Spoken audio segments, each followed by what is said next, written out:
Hi everyone and welcome back to my channel. My name is Maor. I love the title of this video, Human, why are you asleep? Now, what does it mean to be sleeping? And what does it mean to wake up earlier than the time that we're projected to wake up? And what does it mean to attempt to wake up someone that's really not ready for waking up? All these things are going to be discussed right here, right now in this video.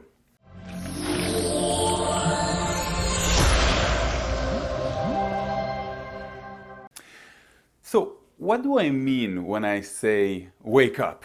Is awareness a type of waking up? Are we waking up more and more in every incarnation? Can we see that other people are still asleep? What are we trying to wake them up from? From the governments, from the conspiracies, from their materialism? Is it even okay for us to say that we are more awake than other people? Do we find other people that are just like us, that are attempting to wake up or have already woken up in their perspective, of course? All these things can be somehow confusing. Now, when I'm talking about waking up people, I'm only talking from the perspective of awareness. For me, this is a type of a dream, the reality, the illusion, the Maya, if you know the definition of Maya means the illusion. And like in the Matrix, we are sort of like connected inside this amazing, beautiful heaven, paradise, perspective-wise planet or existence where our soul has chosen to limit its existence into something that's very temporary and very limiting for a very limited amount of time as well. Okay, now what does it mean to wake up and what are the methods of waking up? Let's talk a little bit about what it means to wake up and how you know that you are going through a waking up process. So one of the things that you're going to notice is synchronicities that are beginning to happen.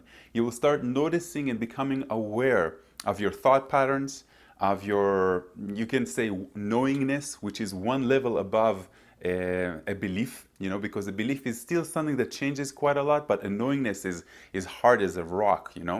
So you have synchronicities, which are amazing things that start happening to you, and because you're becoming, and they happen because you're becoming more aware of them. So until now, some of them happen, but now you're becoming more aware of them. You start understanding that this person is in your life just when this supposedly business venture, partnership, something new that happened to you had to happen together, for example.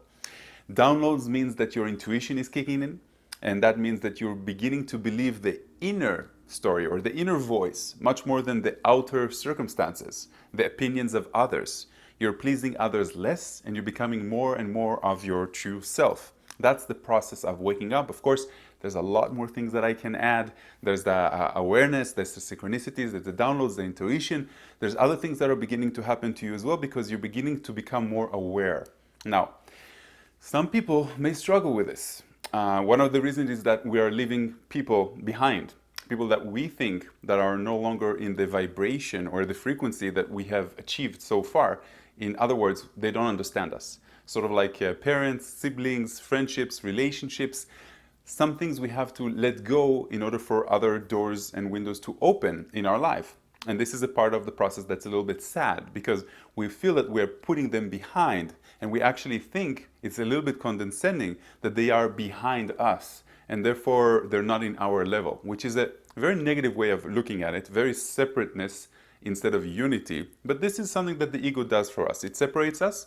Logically, it makes that division between us and other people, and we are moving forward with that. Now, I'm not telling you how to deal with that emotion, just telling you that it's okay that it feels that way.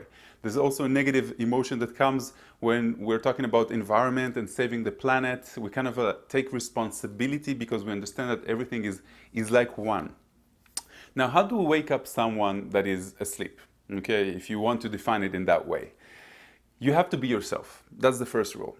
To be yourself means that your vibration, the light, the information that naturally comes flowing outside of you is honest and is real and is gentle and it's not condescending and it's not judgmental and it's not criticizing. And what do I mean? I mean that when we are saying something that is completely dual, like I am right and you are wrong, when there is a way or a single truth, then the other person feels it on an energetic level.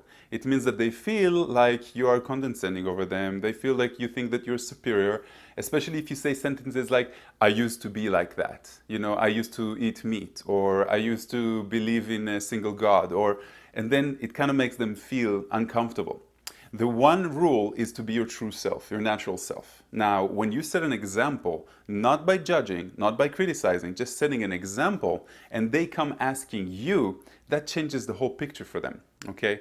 And trust me when I tell you, when you're true to yourself, the vibration and the energy and the light that you becoming more luminous towards the outside, that gentleness, that smile, that surrender that you have towards yourself, and the letting go, you know, the minimizing of the ego itself. People, it attracts people because they want that. They want that comfort. They want that happiness, that joy, that gentleness, that acceptance of yourself and surrender to yourself, even though you're not perfect. You're imperfectly perfect, but you're okay with it. You're working on the things that you know you need to work on, and you're setting an example. That's the proper way of waking up. You can't come to a person and go, wake up. It's time for you, you know? You have to stop believing those lies, and you have to stop being so materialistic, and that doesn't work. Everybody has their own plan and their own pace, you know? You can't jump from the first grade to the 10th grade, right? And I can tell you because a lot of people have been watching the Spiral Dynamics series that I made, and they want to jump to yellow and even turquoise. And they don't understand that they're stuck in orange, you know, the materialistic, the individual phase, or they're stuck in green, which a green doesn't define himself as stuck, of course, because everyone is perfect and he thinks that everything should be in complete unity and doesn't drill down to those little bits and bytes of information and seeing the gray areas and not on black and the white and stuff like that.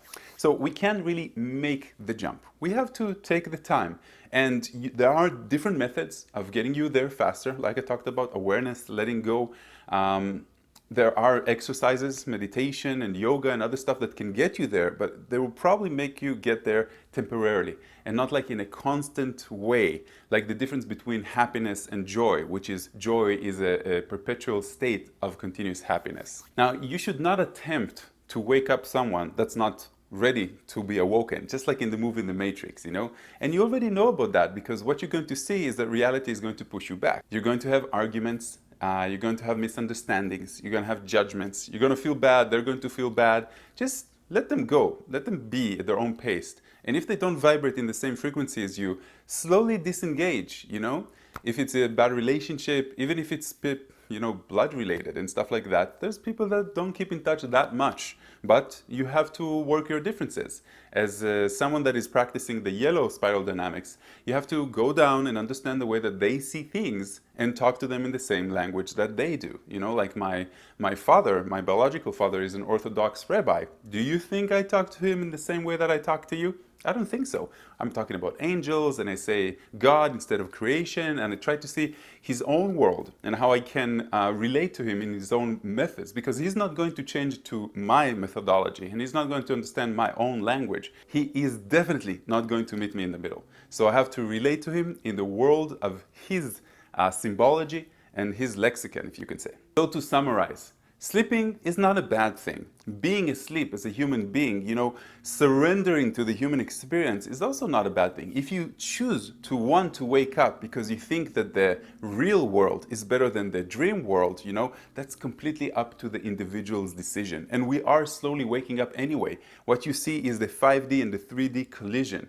You're beginning to notice these things, and you're beginning to understand that there is a wave of consciousness that is lifting everybody up. Everybody's going to wake up eventually, but maybe now is not the right time for everyone. So just take that under consideration. Look at your own plate, deal with your own issues as much as you can. And if somebody is willing and ready to wake up, trust me, creation will show you, and they will put you together, and you will find the right words as they need to come. Just make sure that you're not trying to make them have a huge leap. It's sort of like teaching, you know, first grade, second grade, everything relies on top of the other. They cannot know everything that you know. They have to get to a certain place in their development in order to understand more and more and more. So don't late on them. Namaste, my friends.